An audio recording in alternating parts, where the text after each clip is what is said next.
Domination. If somebody's trying to dominate, lord over you, that's witchcraft. I submit to you, America is a nation of witchcraft.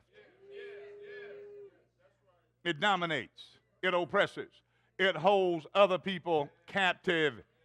And I'm not dogging anybody. I'm talking about the spirit that's running folk that don't know what's happening. A lot of folk are being controlled by this thing and have no idea what it is.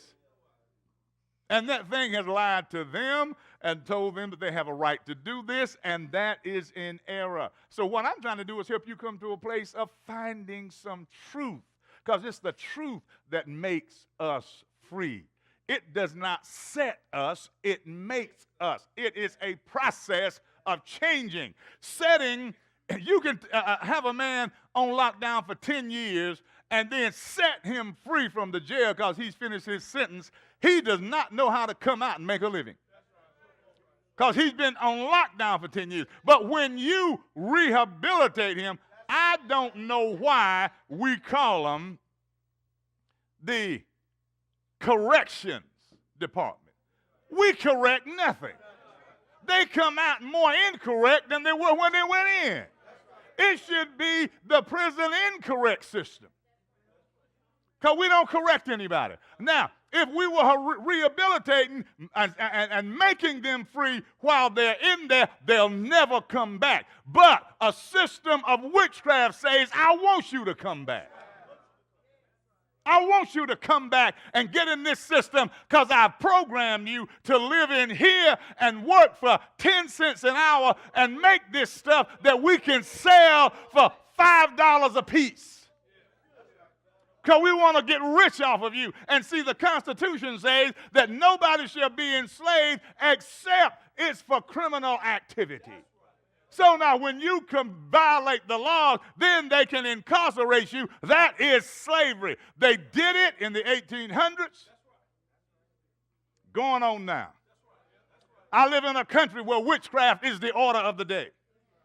And my concern is that us as people of color, us black folk in church, you ain't got no business operating in witchcraft with nobody in the house of God. You should never let that come out of your behavior.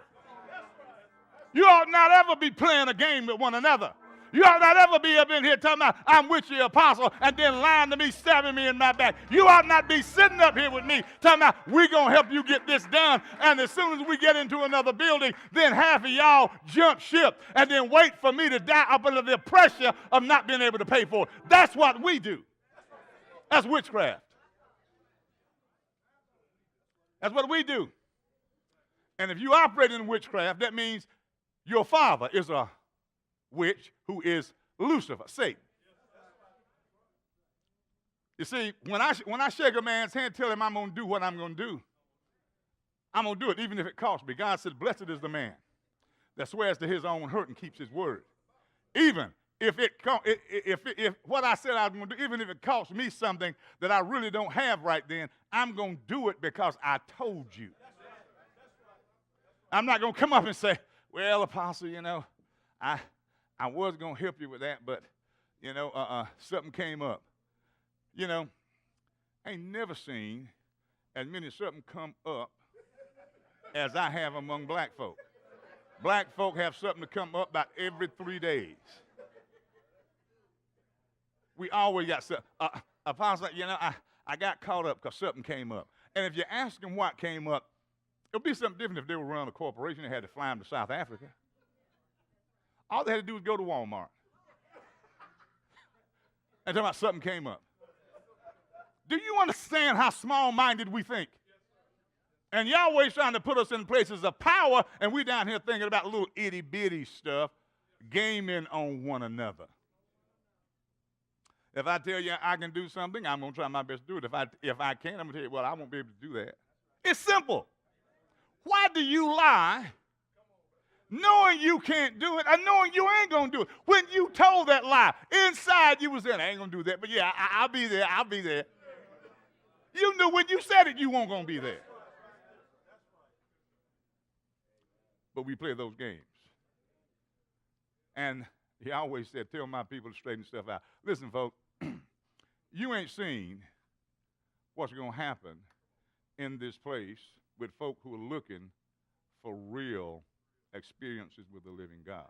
Because, you see, I found out as I hearken diligently to his word, my stuff changes. Things get better. You see, I asked the Lord, I said, Lord, when you going to send me a miracle? He said, no, I'm not going to give you a miracle in your body. I'm going to give you a miracle in your mind. He said, your problem is in your mind, not in your body. He said, if you get your mind. You see, when I first went through this surgery and this stuff was, these arteries blocked up and I could barely walk to the mailbox and, I just felt like, Lord, have mercy. I'm just in this hole. I can't get out. The hormones in my body is off because of that surgery. I'm trying to take stuff to balance myself out, and I'm up 1 minute, down the next. I'm in a hole this minute. I'm on top of the ground the next. And I was feeling, Lord, let death come. I am so tired. Just let death come. I'd rather be dead than go through this. It took me a while to get my mind changed. I don't even think about death. I don't think about sickness except to pray for it and kill it. I'm not disturbed behind the things that used to disturb me. I said, Lord, I think I know what I did. I had my knee aching a little bit, but I was sitting in there at that desk, and I got a habit of sitting behind my desk and taking my knee and pushing up on that desk. And I'll actually lift it a little bit off the floor. God said, see, you too old to be doing that. He said, that's why your knees hurt. He said, that was you. It ain't got nothing to do with you getting old. It's got everything to do with you not using good sense. He said, you ain't going to move the desk. Why are you sitting there trying to push the desk up? You trying to prove that you're Superman? He said, no, you don't need to do it. Leave the desk where it is. So that was me. That wasn't the devil. I bind you, Satan. Satan said, I didn't do that. I want him there. You put the desk there. That was your knee in your chair. So we do dumb stuff and want to blame it on the devil.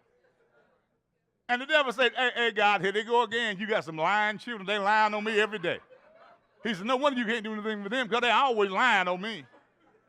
I wasn't even in the vicinity. I was in Cleveland. And here they are talking about the devil did it. You see, folks, we do not process.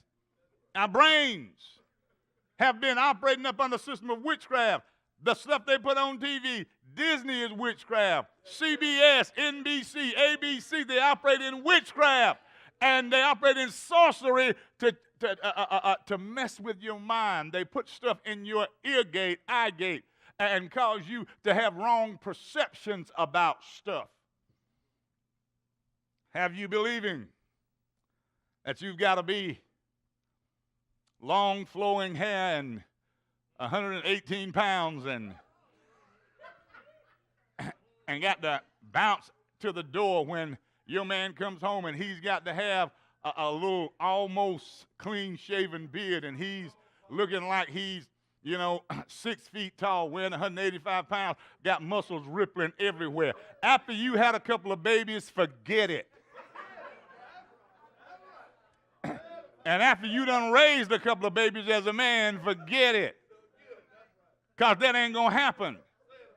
You see, if you can't, the Bible said, told a man, let your fountain be blessed and rejoice with the wife of thy youth. Your fountain is your sex organ. And he said, let it be blessed by rejoicing with the wife of your youth. Why did he say youth? You married her when she was young. If you keep in your mind the right thing about her, she'll look like she did when she was young, even though she may have changed. In other words, you won't need pornography. You'll make a movie of your woman every time in your mind that you lay down with her. And here you are. And see that word, porne, is the word idolatry. So when you're into pornography, meaning writing down or pictures, you're into worshiping ancient demons. Then you wonder why crazy stuff goes on in your house. You're worshiping demons. You brought demons in your house. Then you wonder why your children crazy. Why they into all kinds of perversion and stuff. Why they think that bisexuality is okay, homosexuality is okay. You brought it in the house because you decided you weren't going to let that woman be your movie, you wanted to go watch the idols. And now, your hormones won't rise up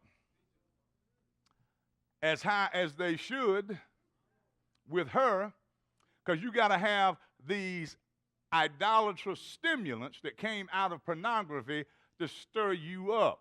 Now, when you get into that stuff early, it kicks your hormone level up so high that when you get to a certain age, you're almost flattened out. Now, you're 18, 19, 20 years old, and you're trying to get it up. And, like, I don't know what's wrong. Listen, I know guys in their 20s taking Viagra. I do not take Viagra. The thing that sends my blood pressure up is sitting there in that brown dress. Because all that Viagra does is it constricts your arteries to cause that blood, when you finally get it there, to stay there. That's all that does. But if you do a little eating right, a little exercise, keep your mind on her, he'll work by himself.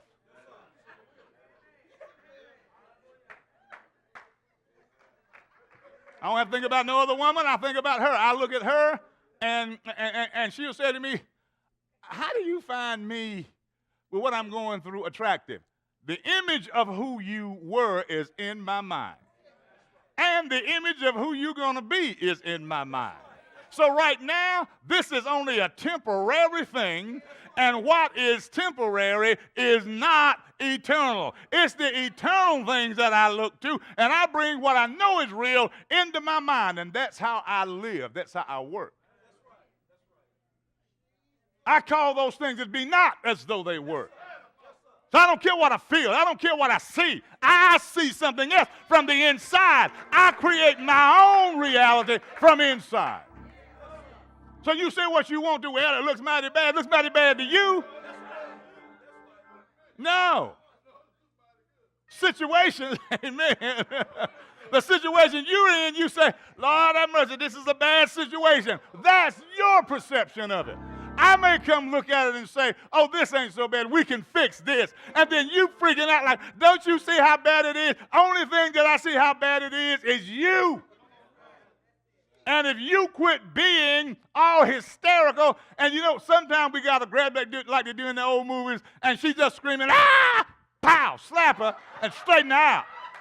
Settle down. Quit that mess.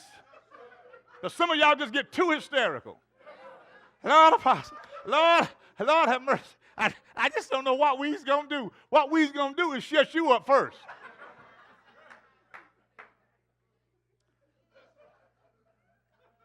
Now, upon the witchcraft, it involves a conjuring up demons from hell and dispatching them to churches to cause envy, strife, and confusion. It brings spirits of delusion, cause you to see things that's not so.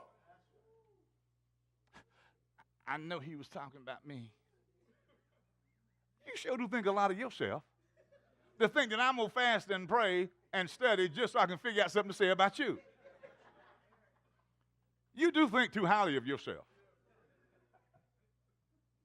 Speaking words against each other falls up under witchcraft. Praying contrary to the will of Yahweh against someone or their business is witchcraft. Do you realize when you operate in the spirit of envy and jealousy against another brother or sister, that's witchcraft? It came out of witchcraft. That is the super spirit. And the envy operates up under this thing of jealousy, envy, which creates strife and variance and emulation. So you see, everything has a point at the top, and it works its way down. But witchcraft, it'll cause you to do things and say things and behave in ways that's just absolutely not profitable for anybody.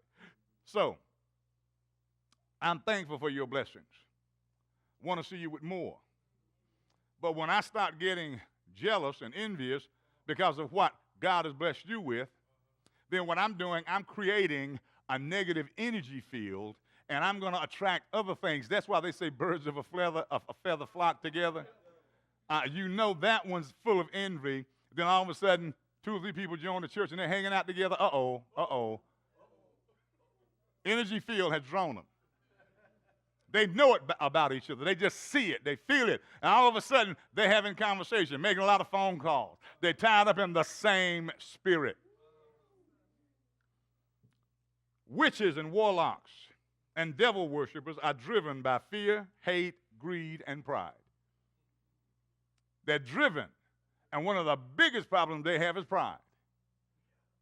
Those that are into that stuff, witches and warlocks, they operate in pride, greed, fear, and hate. Now, the problem with that, you operate up under that stuff, you're bringing that stuff in the midst of a camp. And what you're doing, you're bringing, if you could see these spirits, they used to be in human bodies.